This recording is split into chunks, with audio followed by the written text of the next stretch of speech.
What is good, everybody? Welcome to the channel, and I'm back at you with another video. And in today's video I'm going to be going over the top 5 mods for any Mustang. I mean any 5.0 Mustang, Coyote related wise. So I'm gonna get to driving real quick, and then I'm gonna get into these mods for you guys.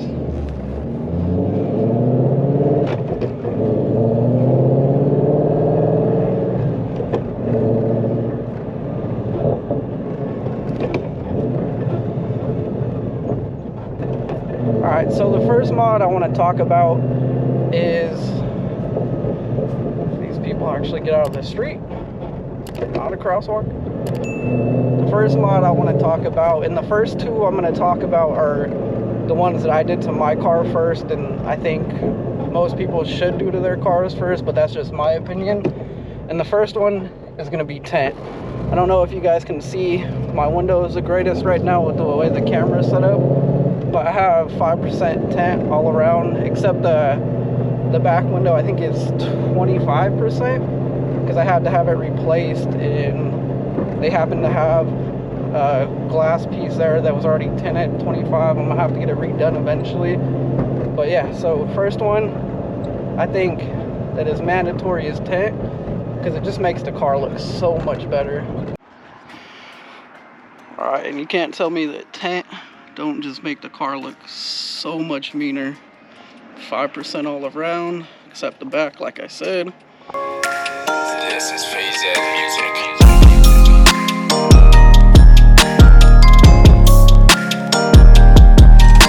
So much cleaner. And then the front windshield has nothing on it. It's just nothing, no tint on the front. I do want to get like 70%, 75 on the front just for UV protection.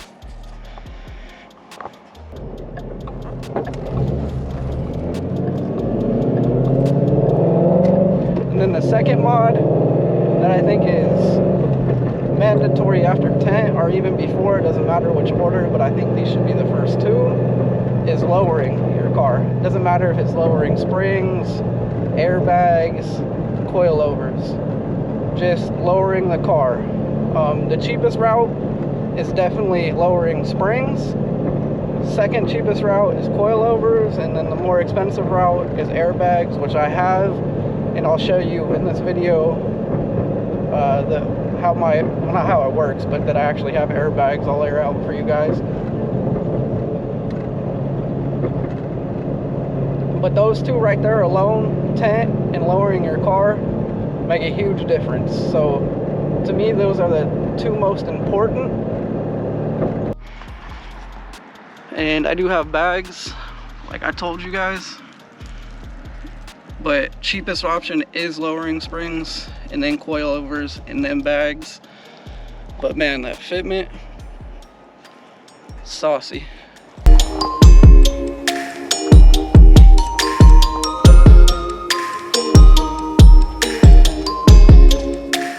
Just need smaller tires.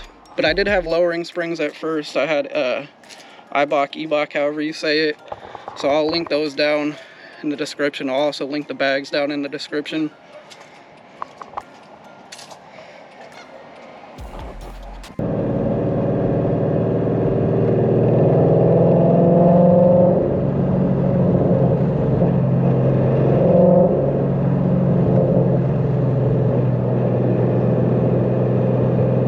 And then the third one is going to be an exhaust. The cheapest exhaust you're gonna get is axle back. It's literally from the axles back. I don't know why this dude's just stopping. Here, come on, bro. But yeah, like I said, exhaust. Axle back's gonna be the cheaper choice, which is gonna make a little bit of a difference, not a crazy difference, but it will be better than stock. And then you can go cat back, which is from the cats all the way back, and that's going to be more expensive, but it will be definitely a game changer for the way the car sounds. And then you could go like me. I have full exhaust, I have headers, everything, so there's nothing stock about my exhaust system except the resonators are the only thing that's left stock. And if you can hear my car, you probably could hear it. It's pretty loud. Everything I have is Corsa. I have Corsa long tube headers, Corsa off-road X-pipe, and then Corsa extreme axle backs.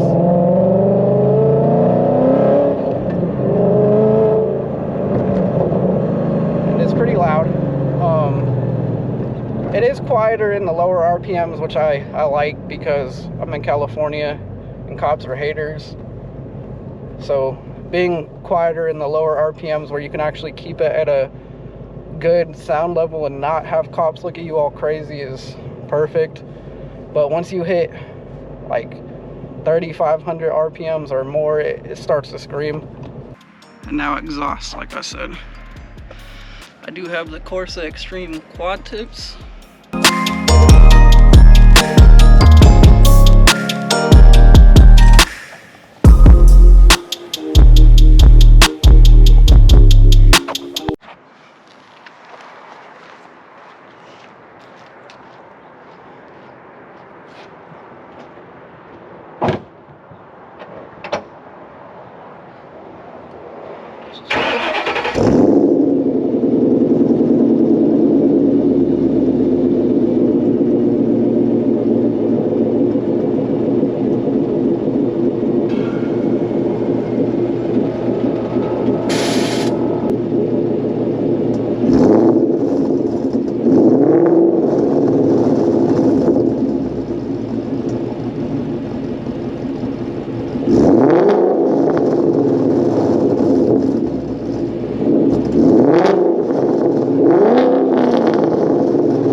Talk about is probably on the cheaper side of all of them, and that's a cold air intake. And cold air intake is just, it helps your car breathe better. It gives you a little horsepower. If you get the ones that you don't have to tune, it's probably about a max 5 horsepower gain, if that. If you get the ones you have to tune, I mean, you could, they say you can get 15 to 20. I think the one I have, the K&N Blackhawk, says with a tune it can get about 25 horsepower. I don't know if that's true or not. But it's always good to go with one that you don't have to tune. That way you can get that little breathability for your car and not have to worry about tuning it. And same with the exhaust, you know, it will probably give you 5 to 15 horsepower depending what system you get. If you get a catback or an axleback, and without a tune it should give you like 5 to 15 horsepower, around that. And then when you tune it, you'll get more, of course, from the cold air intake and the exhaust together.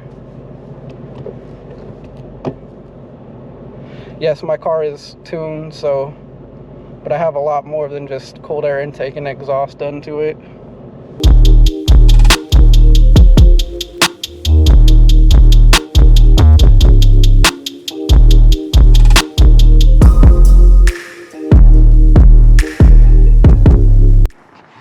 And don't mind the dirty engine bay, but here's a K&N Blackhawk cold air intake I have, and oh man, it's loose.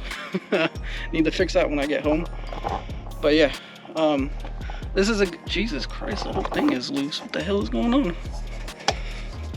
Okay, obviously I didn't bolt it back down. And that is my fault. Well, that's good to know. Thank God I'm making this video. But yeah, you know, you can get a little horsepower gain off this. This one you did not need a tune for, but when you do tune it, you obviously get more. The fifth one is wheels. Because once you've lowered your car, you've tinted your car, And you don't even have to do exhaust or anything. That's just the top 5 for me. But once you lower it and tint your car and then get wheels, it makes your car look a whole lot different, which is, you know, the best thing you can do for aesthetics wise, like right off the bat. Not going crazy, getting all carbon fiber pieces like I have. Here are my wheels. They're Workmeister S13Ps. They're 3-piece wheels. They were very expensive. You can get a lot of cheaper wheels that actually still look good on these cars, so don't let that high price tag of mine scare you guys away. But these are the ones I went with.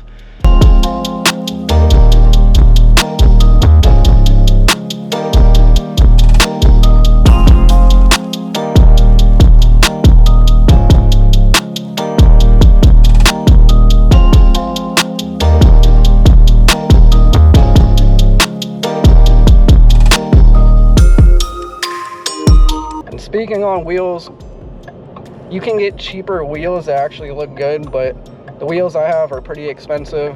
They were about $3,400 shipped, and that's without tires. And I have Toyo R888Rs all around, which was another hefty price tag. But yeah, I mean, you can get cheaper tires just to get that look, or cheaper wheels. And you can get cheaper tires too. You don't have to get no R888Rs like I have. And you know, that will change the whole look of your car. Just those 3 mods alone. Tint, exhaust, and wheels will, you know, change the look, change the sound, and just make your car all around better. And I will link everything down in the description that I have done with my car for these mods. And I don't know, of course, I don't think they make the off-road X-Pipe that I have anymore. Pretty sure it's, they stopped producing it. So if I find it, I'll link it. If not, it is what it is. But everything else I will link down. I'll link the headers I have down. I'll link all that stuff down. And if you guys have made it to the end of the video, I appreciate it so much. And if you would like, comment, and subscribe. Catch you guys in the next one. Peace.